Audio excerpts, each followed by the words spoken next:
Hello and welcome to another build video. In this one we're gonna tackle the dreaded task of setting up the steering for your Awesomatix A800 range of cars, as well as any other car brand really. So let's dive in.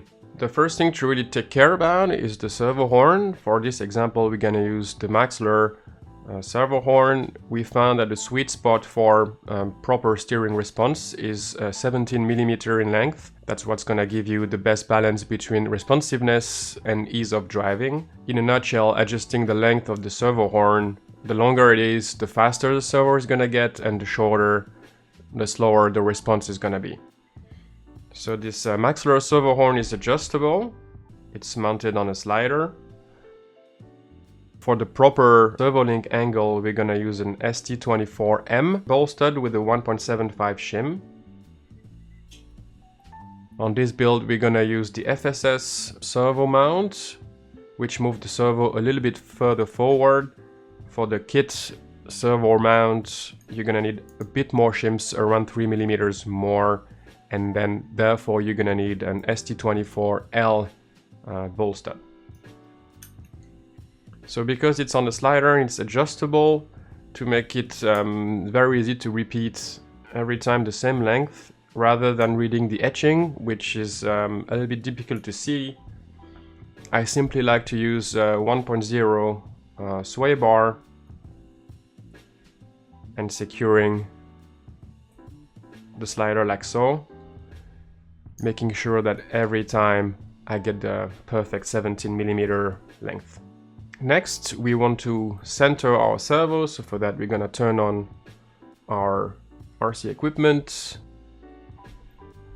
turn the car on, plug in the servo,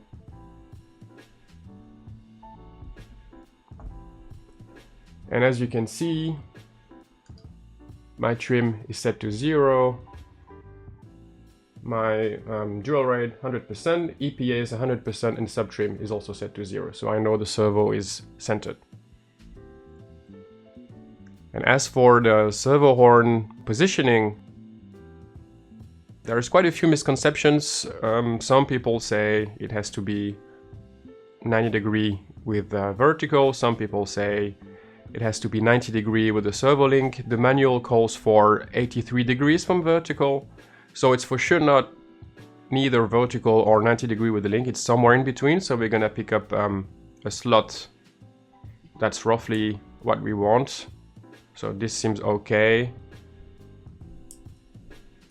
This is for sure too far to the right, and this one is for sure too far to the left, so we're gonna stick with this one.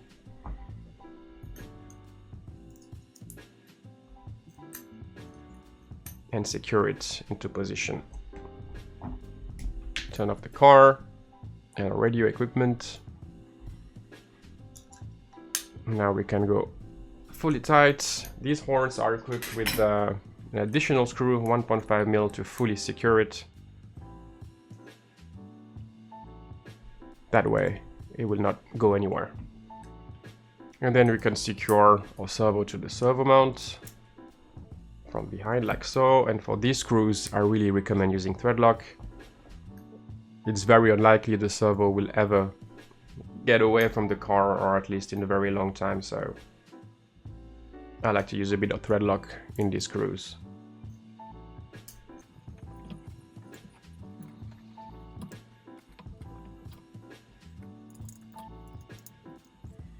And so because the servo has a little bit of play in these mounts, I like to center it the best I can before securing it. And then we can go fully tight. We can pop the servo link and install the servo into the car.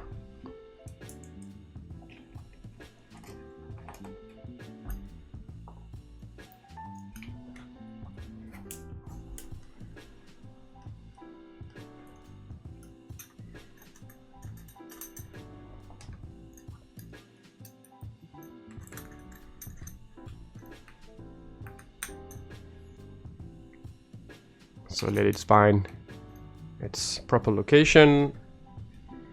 And as explained in a previous video, I really like to go full force on these screws. because again, in the event of a crash, it is likely that the servo mount shifts a little bit and the steering goes off center, which is really not desirable. Let's plug it in and reinstall our steering links.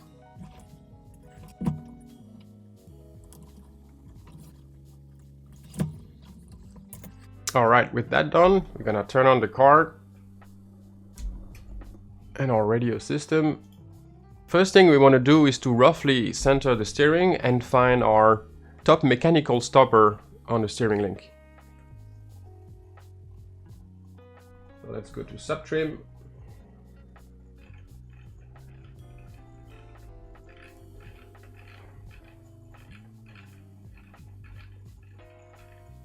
And find where the steering is roughly centered.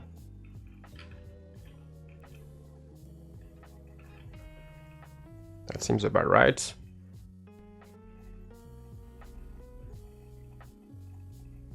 And just by listening, we're gonna find our mechanical stop.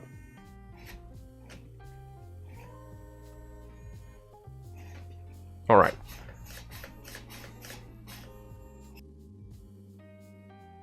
And for the purpose of setting up our steering and to make sure we're never gonna go too far in the mechanical stop, we're gonna set the whole steering with about 90% dura rate, which I know for a fact 90% is mostly what I use on the track because it gives about 24 to 25 steering angle on the inner wheel. But we will set up the steering knowing that we can go up to 100% with no risk of damaging the steering, but that's gonna be for a later stage. So I'm gonna put the car on a setup station and I catch you guys in a bit. So what's the goal of the whole operation here? We want to make sure that the car, number one, is going straight, so the steering is centered. We have the same amount of steering angle left and right, and also our EPAs are as close together as possible left and right, making sure that the speed of the servo is exactly the same for both directions. This is where this steering link comes handy. And I'm going to show you guys how to set it up to where the car goes straight, has the same amount of steering angle both sides, and also with the same EPAs. So first step, we build the car according to the manual, and these two links are exactly the same length. The manual calls for 30.7 millimeters. And the first thing we want to check is, of course, the toe out.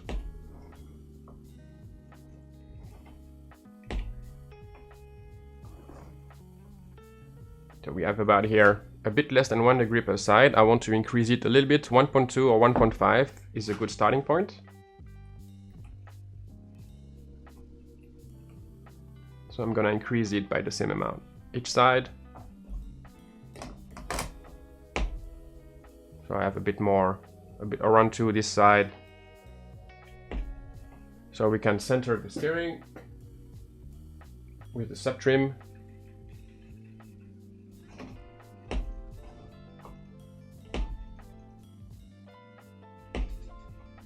About 1 degree, still needs a little bit more toe out.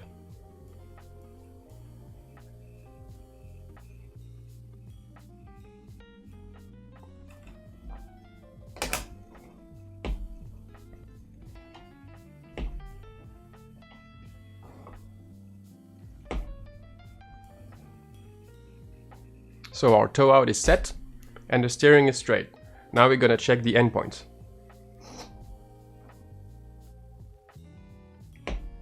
This side goes about to 26 with 17 on the outside, 16 outside,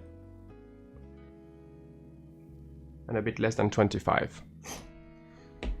When we check our EPAs,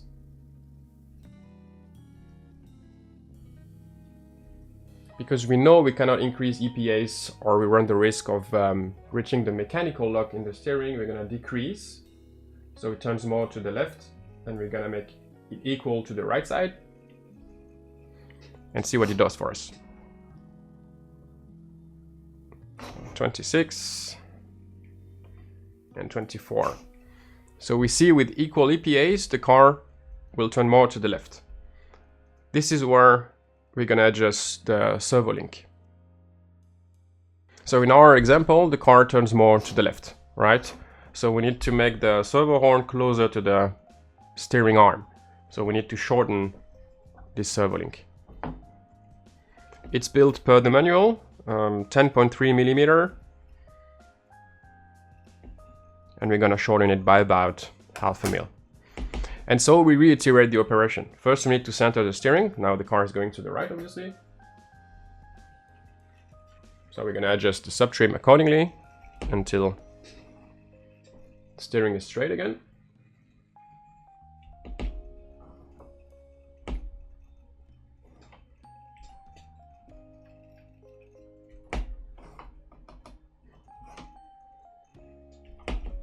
All right, and let's recheck our steering lock. So now a bit more than 25. 25 exactly. And let's check the outer wheel, which actually is the wheel that matters the most.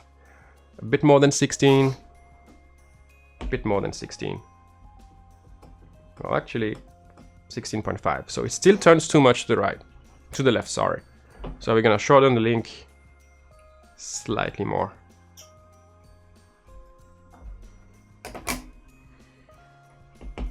Let's redo our subtrim.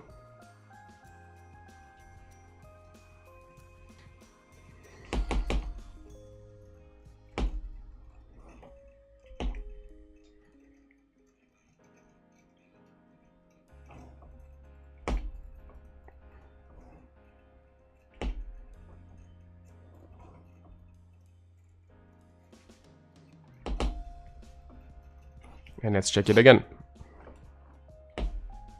25 exactly. 25 exactly.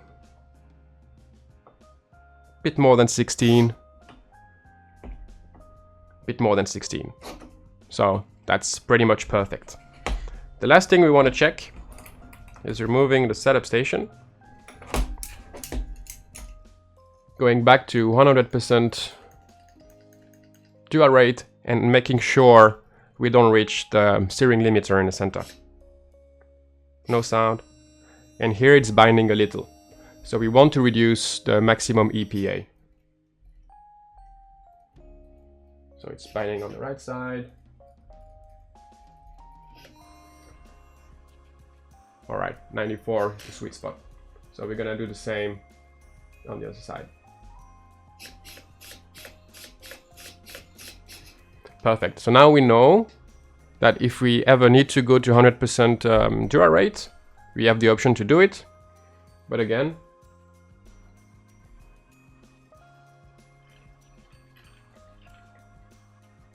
that's gonna be far too much angle.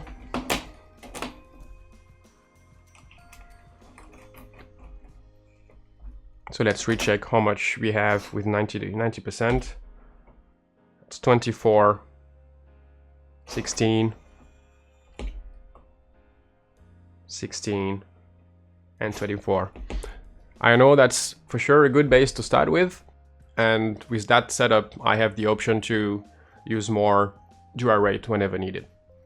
Alright, that's about it. Now you know how to perfectly set up your steering, making sure the car goes straight and having the same EPAs left and right. See you guys in a little video. Ciao, ciao.